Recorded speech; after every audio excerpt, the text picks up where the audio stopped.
Hello, this is Matt on the Moon Lambo channel. As you know, in June of 2018, William Hinman, who was then Director of Corporate Finance at the SEC, gave a now infamous speech in the world of crypto in which he declared that Ethereum is not a security because he didn't see a central entity. That's core to his argument. There isn't some sort of common enterprise. And he articulated at length why he believed what he believed. And of course, that was put out to be, it was presented to be at least, the official position of the SEC, even though the SEC claims that they've never had an official position on the SEC. You know that whole story, right? Well, it turns out that although XRP always would have passed even the Hinman test from 2018 better than Ethereum, it now is the case that Ethereum may not pass that test anymore.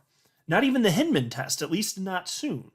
Why? Well, it has to do with a change coming to Ethereum, switching from proof of work to proof of stake. And so look, it's clear that Ethereum started as a prototype, which co-founder of Ethereum, Joe Lubin, knew would not be able to scale. That's not speculation. This has been stated by him. They knew that it wouldn't scale. They probably don't like that old little bit of tidbit information coming out, but it's fact. It was never intended to scale. It was a prototype. Yet, even so, people invested real money into Ether. And it now has a market cap today of $376 billion at the time I'm recording this. Now, as Ethereum, it's effectively being rebuilt from the ground up and in the process of transitioning from a proof of work model to proof of stake model. But check this out. One River Asset Management, which former SEC Chair Jay Clayton has joined to help them push a Bitcoin ETF, no less. One River Asset Management is now claiming, and I quote, "It is increasingly clear that the future of finance runs on Ethereum with Ether as a reserve asset to the ecosystem." Here's the headline from that. It's in the headline here, actually, from Zero Hedge. Isn't that something? Astonishing how that worked out. Under Clayton's watch, Ethereum got a free pass. Then the firm he joined after leaving the SEC touts it as the future of finance. Astonishing, right? Really grinds my gears, folks. So attorney John Deaton has made a call for transparency on this topic, and I'm going to share his message with you because what is happening now doesn't remotely resemble justice.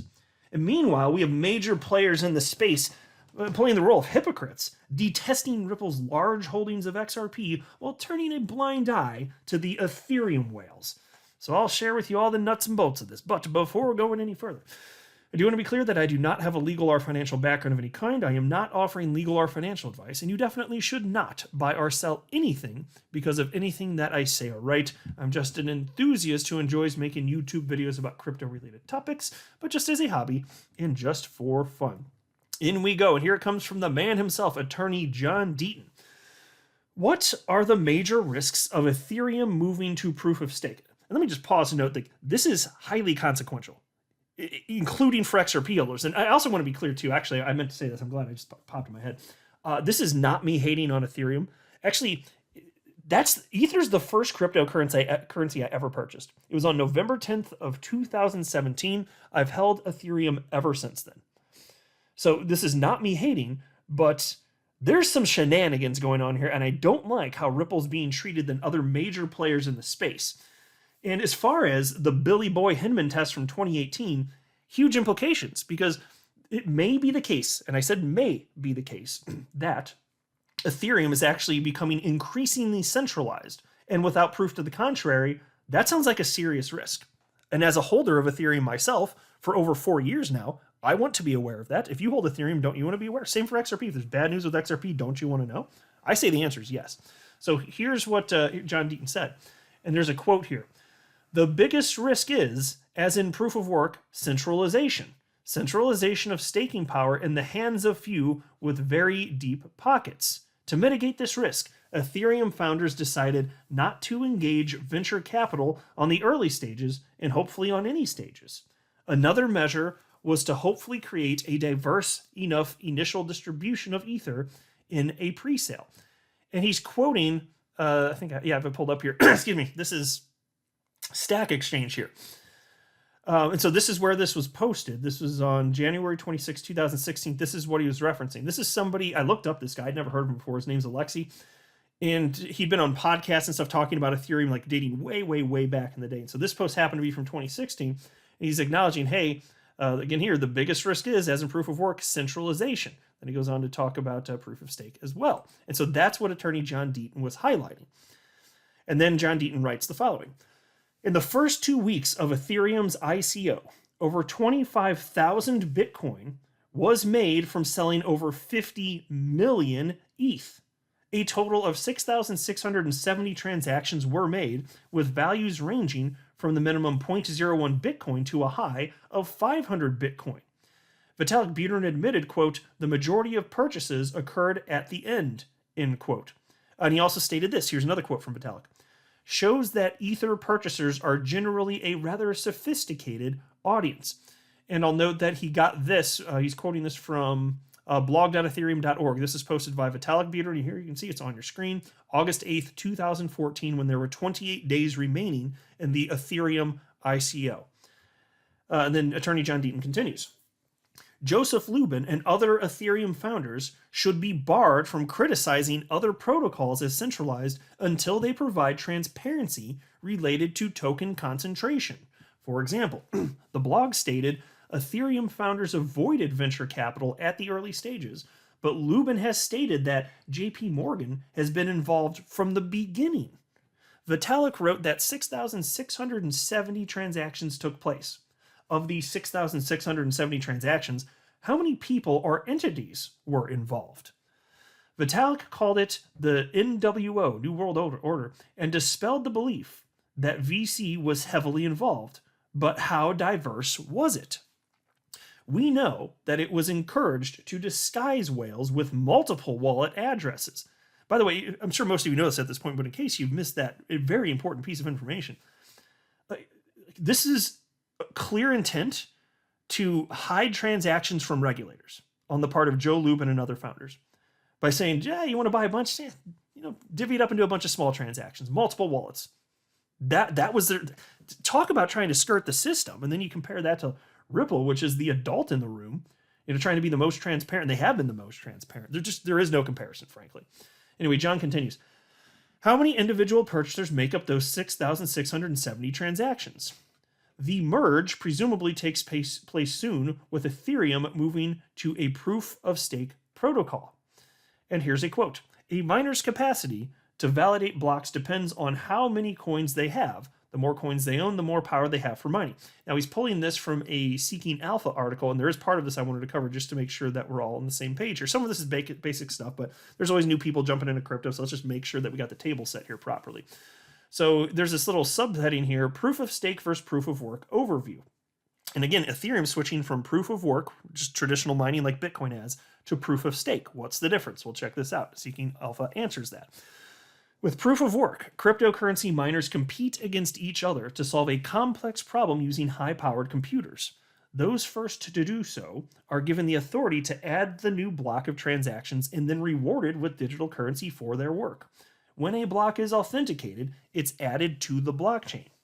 Now, with proof of stake, or POS for short, miners have to pledge a stake of digital currency before they can validate transactions. A miner's capacity to validate blocks depends on how many coins they have to put up for stake and how long they have been validating transactions. The more coins they own, the more power they have for mining. The miner chosen for each transaction is chosen randomly through a weighted algorithm that takes the miner's relative power into account. So proof of work requires increasingly fast computers, the use of significant energy resources, and processes that eventually slow down transaction times as a cryptocurrency network grows. A proof of stake was developed as an alternative to proof of work because of concern about how much energy proof of work uses, its environmental impact, its vulnerability to attacks, and questions about its scalability. Now back to the John Deaton thread. He wrote, if validating blocks depends on how many coins you have, and the more coins you have equals more power over the network, how do you invest in ETH 2.0 not knowing who owns that? Lubin said Consensus owns a significant amount of ETH. What is significant? how much does JP Morgan own?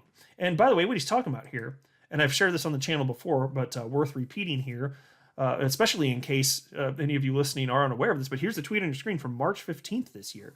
Joe Lubin tweeted out the following in a thread. We've long maintained, he's talking about consensus here, by the way, we've long maintained a significant treasury of ETH, stablecoins, and other crypto tokens, and we are actively using our own financial infrastructure to put these assets to work in DeFi protocols and via staking in anticipation of Ethereum's merge to proof of stake. Now, we'll set aside the fact for the purposes of this video that what he's publicly stated he's doing right there is getting other entities like Library sued. It's just insane. It's absolutely insane. I'm telling you, if Library and Ripple are being sued, how the hell can this guy flaunt what he's doing right here in 2022 and the SEC is like, oh yeah, that's cool, bro. Oh, why? Because reasons? Oh, because reasons. Gotcha. Okay. Because reasons. Well, thank you, SEC, for absolutely nothing, you freaking asshats. Grinding my gears, folks. Getting all ground up. John Deaton then continues. Lubin, Mike Novogratz, Andrew Keys, and others have criticized XRP because so much of it is owned by one entity, Ripple. I've always maintained that that is a fair criticism. But at least the token concentration is transparent. We are aware of it, and we can decide whether to acquire XRP. And I just pause to note, I do agree that that is a fair criticism. Now, I've considered that criticism. I did back in 2017, and I looked at it, and I decided for myself that I frankly don't care. I just don't share the same trust issues that some of the Bitcoin maxis out there have. And yeah, if Ripple behaves in a bad fashion, fine, you fooled me. But I have a feeling that XRP validators the world over won't put up with it and could quickly, and probably would quickly, go ahead and just throw away the keys to Ripple's stash, which they can do because it's a decentralized system. So I'm just not concerned. I've never been concerned about it. In fact, to the contrary, I found it as a positive, whereas Bitcoin maxis find it as a negative. I found it as a positive because Ripple, although yes, they have all that XRP, it doesn't give them special permissions over the ledger. If it gave them special permissions over the ledger, that would have been a step too far for me. Then I would have said, okay, no, this project isn't for me. But the fact that they have all that XRP and it doesn't give them any special permissions, I found it frankly as a positive. It's like, okay, let's give it a whirl. Let's see what happens. If I get burnt, fine, I get burnt. That's life. Sometimes people you trust stab you in the back. Probably not going to happen, but if it does, move on with life. Okay. And so I agree it's a fair criticism, but upon analyzing the criticism, me personally, I don't give a damn. I frankly don't. But it is a fair critique. Anyway, John continues. Seems to me transparency is literally being criticized here. But considering XRP is not a proof-of-stake protocol, Ripple owning so much doesn't grant it control over the network. There are approximately 120 validators on the XRP ledger. Ripple runs 4, approximately 3%. That's right, folks, about 3% of the total number of validators. And the validating nodes, those are the ones that have voting rights, mind you. So that's where the power actually comes from. 3%. 3%. It's nothing. And then John Deaton wraps up by stating, as the merge approaches, I don't see how these questions can go unanswered, considering decentralization is allegedly what allowed ETH to get a regulatory free pass. Golf clap for Mr. Deaton. And so questions to be answered, right? And this matters for anybody. If you're investing in something, don't you want that transparency? Because I was glad that I knew when I purchased XRP in the earliest of days, how much was held by a whale, Ripple. I was very glad that I knew that. And in this case, it's even more important because it has to play into actual centralization issues because you're talking about proof of stake here. It also plays into whether or not Ethereum went from centralized to decentralized, and then is it going back to centralized? Well, we won't know until we know who's holding what.